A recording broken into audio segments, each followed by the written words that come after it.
Queridos irmãos e irmãs, vamos entrar na liturgia do 21º domingo do tempo comum, ano litúrgico B.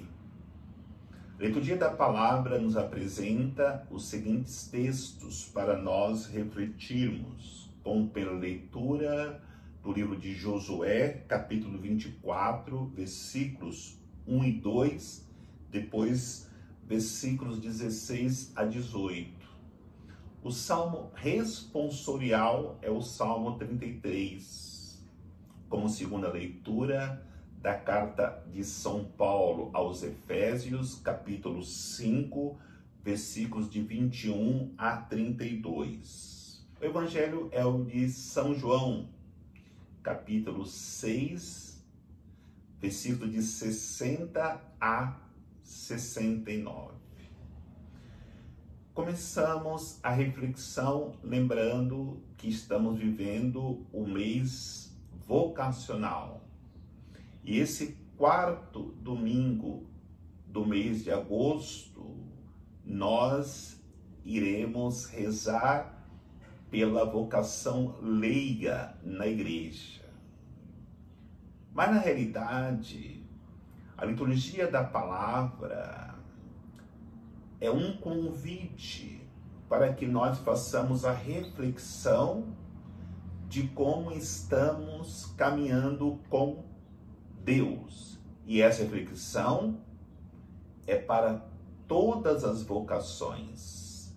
A vocação ordenada, a vocação matrimonial, a vocação religiosa, a vocação leiga e até a vocação catequista, que vamos celebrar no próximo domingo, o último do mês vocacional.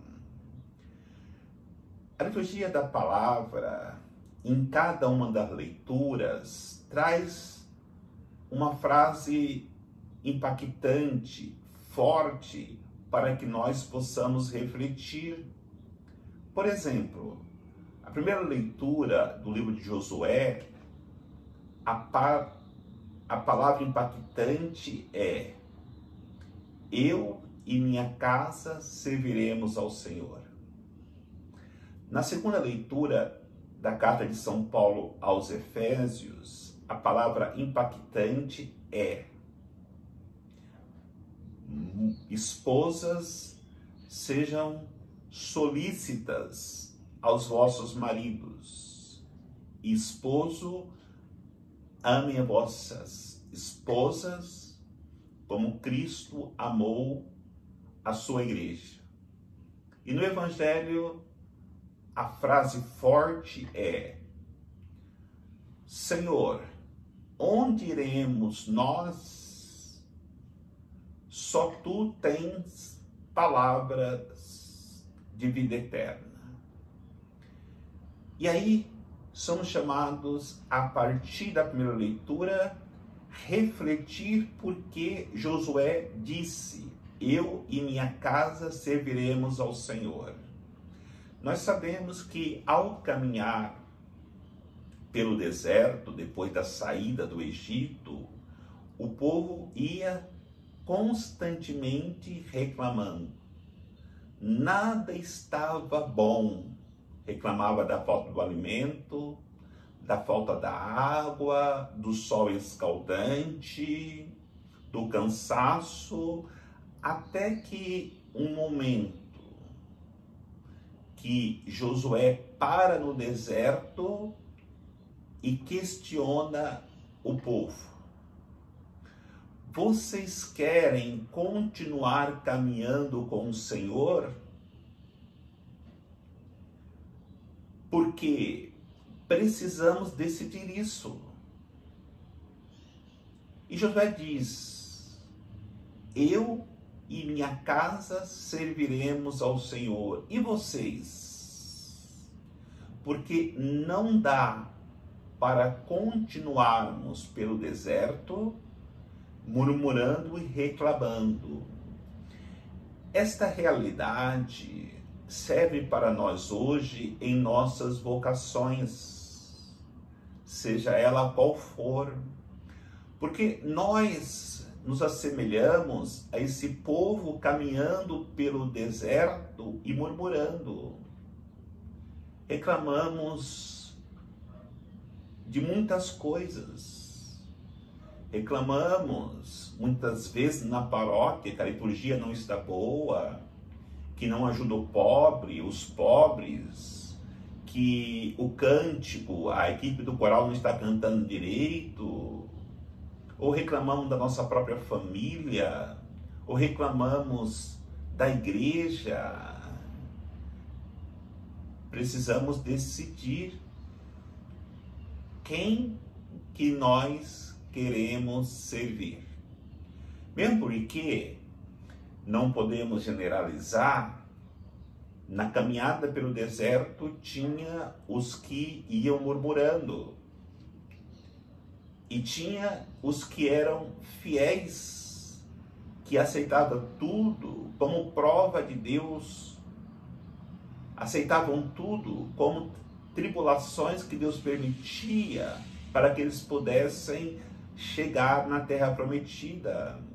A realidade hoje é a mesma, não podemos dizer que todos caminham murmurando. Quantas pessoas em suas vocações vivem uma verdadeira santidade? Isso é na vocação sacerdotal ou ordenada, na vocação matrimonial, na vocação religiosa, na vocação leiga. Quantos leigos vivem uma vida de verdadeira santidade? Mas quando tem ali pessoas que caminham murmurando, atrapalha a caminhada da comunidade, atrapalha a caminhada da igreja, atrapalha a travessia do deserto. Por isso Josué diz, temos que resolver isso agora. E de fato, ele questiona o povo e o povo diz, se propõe, promete a viver a fidelidade. Nós sabemos que não conseguiram, prometeram, mas por causa da doença do coração, todos morreram no deserto sem adentrar a terra prometida. Que nós hoje possamos dizer ao Senhor, eu e minha casa serviremos ao Senhor e permaneçamos de fato na fidelidade na nossa caminhada rumo à terra prometida. Em relação à segunda leitura, nós temos que refletir, principalmente em relação à vocação matrimonial, que muitas vezes essa frase de São Paulo aos Efésios se torna uma frase que as mulheres não gostam muito, porque na hora que ele fala, mulheres, esposas, sejam solícitas aos vossos maridos.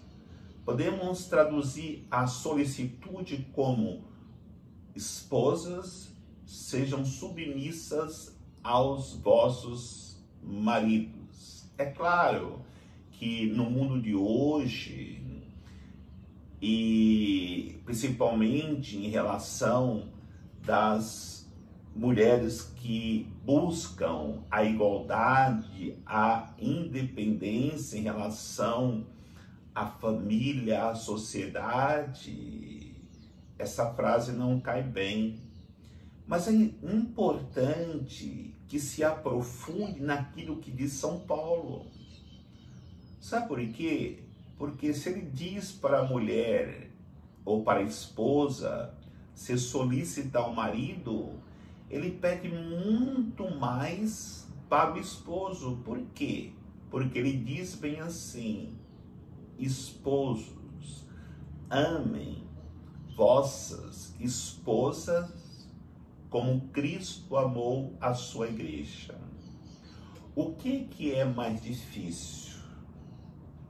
Ser submisso ser submissa ou dar a vida pela pessoa que nós amamos, porque foi dessa forma que Cristo amou a sua igreja, dando a vida. Então, entendamos que quando São Paulo coloca esta frase, esta palavra, ele está pedindo muito mais para o esposo do que para a esposa, mesmo porque se tinha a consciência que o esposo era o chefe da família, como hoje ainda, embora muitos não já aceitam essa realidade, o esposo é o chefe da família e por isso ele tem que dar muito mais, tem que amar mais para cuidar, para preservar, para que a sua família possa crescer sobre a proteção de Deus e pela força da doação da vida do esposo. E no Evangelho, a outra frase: Senhor, onde iremos nós? Só tu tens palavra de vida eterna. Nós lembramos que uma multidão de pessoas eram seguidoras de Cristo. E uma vez, ali no Sermão da Montanha, havia 5.000 pessoas, sem contar as mulheres e crianças. Era uma multidão. E Jesus resolveu fazer uma evangelização, preparar o povo, porque ele já sabia, já tinha anunciado que iria sofrer a paixão. Ele queria que a sua igreja continuasse a evangelizar. Ele queria que a sua igreja florisse.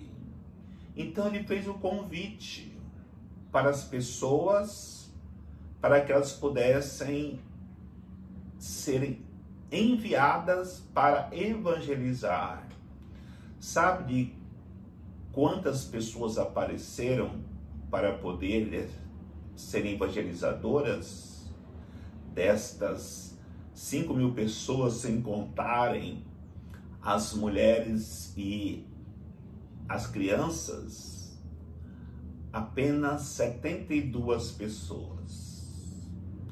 E Jesus envia estes 72. Vão, evangelizam e voltam. E Jesus procura um discernimento. Aonde? Na oração. Ele sobe ao monte e reza ao Pai. Quando ele volta da oração, ele escolhe 12. Por quê? Porque ele percebeu que só 12 tinham condições de evangelizar, de difundir a sua igreja. Aí não podemos deixar de refletir. No meio desses 12, tinha o traidor Judas, tinha aquele que não tinha fé, Tomé, tinha aquele que queria lhe negar, Pedro, tinha 2 que queriam vingança com os samaritanos, Tiago e João, porque não deram passagem para eles. Aí imaginemos, se esses 12 foram escolhidos, imagine quem eram os outros 60 que nem foram escolhidos. Exatamente isso. Jesus, ele não quer quantidade, mas ele quer qualidade. E dessa qualidade que ele quer, ele sabe que apenas um desses escolhidos pode transformar o mundo, se viver a sua vocação na santidade. E aí temos que entender todos esses que abandonaram Jesus, que não ouviu o chamado de Jesus, estes perderam a graça de, ao servir na evangelização o reino, entrarem na terra prometida. Porque para entrar na terra prometida, nós precisamos nos alimentar do verdadeiro pão da vida, que é Jesus. E na hora que Jesus diz que é o pão da vida, ele escandaliza e muitos o abandonam. E é nesta hora que, quando sobrou os 12, Jesus pergunta: e vocês também não querem ir embora? E eles respondem, na figura de Pedro: Senhor, onde iremos nós? Só tu tens palavra de vida eterna. Exatamente isso que devemos responder em nossas vocações: ordenada, matrimonial, religiosa, leiga, de catequista. Na hora que vier as dificuldades, os sofrimentos, as tribulações, temos que responder a Jesus, que nos pergunta: não querem ir embora? Não querem deixar o ministério? Não querem a separação matrimonial? Não querem deixar a vida religiosa? Não querem parar de ir na missa, de rezar como leigo, deixar a catequese? O que nós vamos responder para Jesus? Será que estamos preparados para responder ao chamado de Jesus, dizendo que ele é o pão da vida, como respondeu Pedro e os outros apóstolos? Aonde iremos nós? Só tu tens palavra de vida eterna. Alimentemos nos irmãos e irmãs com Cristo a nossa força, o nosso pão, para que possamos um dia entrarmos na terra prometida. O Senhor nos abençoe, em nome do Pai, do Filho e do Espírito Santo.